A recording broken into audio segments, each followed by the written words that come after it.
বাংলার প্রাচীন সারেঙ্গা শহর একটি সংস্কৃতি ঐক্যের মিলনস্থল। কলকাতা থেকে ২০০ কিলোমিটার দূরে বাঁকুড়া জেলার একটি ছোট শহর সারেঙ্গা। বেশ প্রাচীন শহর, চারিদিকে জঙ্গল দিয়ে ঘেরা। শাল, সেগুন, মহুয়া, পলাশ, শিশু ইত্যাদি গাছের জঙ্গল। পাশ দিয়ে কংসাবতী নদী বয়ে গেছে, অপূর্ব সেই দৃশ্য। পাশে জঙ্গলে ঘেরা বর্দি পাহাড়, সুন্দর রিসর্টে থাকবার ব্যবস্থাও রয়েছে। সারেঙ্গা শহরে সব জিনিসের দোকান ও ব্যাংক রয়েছে। একটি বিরাট মিশনারি হাসপাতালও রয়েছে। তাই এখানে দেখা যায় হিন্দু ও খ্রিস্টান ধর্মের লোকের বাস। খ্রিস্টানদের জন্য বড় চার্চ ও হিন্দুদের জন্য নানা দেবদেবীর মন্দির। অনেক আদিবাসী গরিব পরিবারও রয়েছে তাদের পূজার স্থান জঙ্গলের পাশে।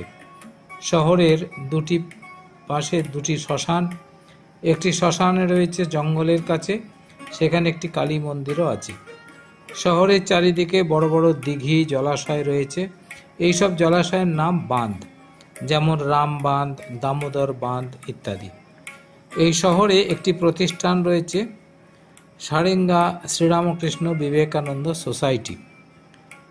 শহরের পাশে শ্রীরামকৃষ্ণদেবের সুন্দর মন্দির ও আশ্রম।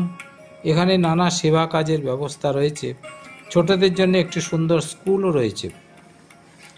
শহরের পাশে সর্বমঙ্গলা দেবীর মন্দির ও উমাকান্ত শিবের মন্দির। এই উমাকান্ত শিব বেশ জাগ্রত ও বিখ্যাত। এখানে শিবের গাজন হয় জ্যৈষ্ঠ মাসে। ঠিক বুদ্ধ পূর্ণিমার পরের তিথি ষষ্ঠীতে নীল ষষ্ঠী ও সপ্তমীতে গাজন, অষ্টমীতে ভোগ হয়। এখানকার গাজন বেশ দেখবার মতো। বহু প্রাচীন উৎসব ও একটি মিলন উৎসব। খ্রিস্টান চার্চের পাশে বিরাট গাজন মেলা। দূর দূর থেকে মানুষ আসে এই মেলায়। চতুর্থী থেকে ভক্তা বা ব্রত ধারণ করে প্রায় ১,০০০ যুবক। কিছু মহিলারাও এই ব্রত ধারণ করে থাকে। এরা সারাদিন উপবাস করে, জলপানও করে না। রাতে কিছু খাবার ও জলপান করে।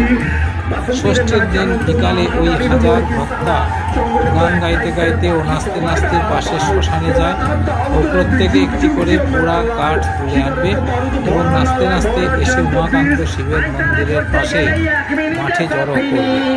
রাতে ওই কাঠের বাহারে আগুন জ্বালিয়ে নৃত্য করবে চারিদিকে ও পরে ভোরের দিকে জ্বলন্ত আগুনে পা দিয়ে সকল ভক্তাকে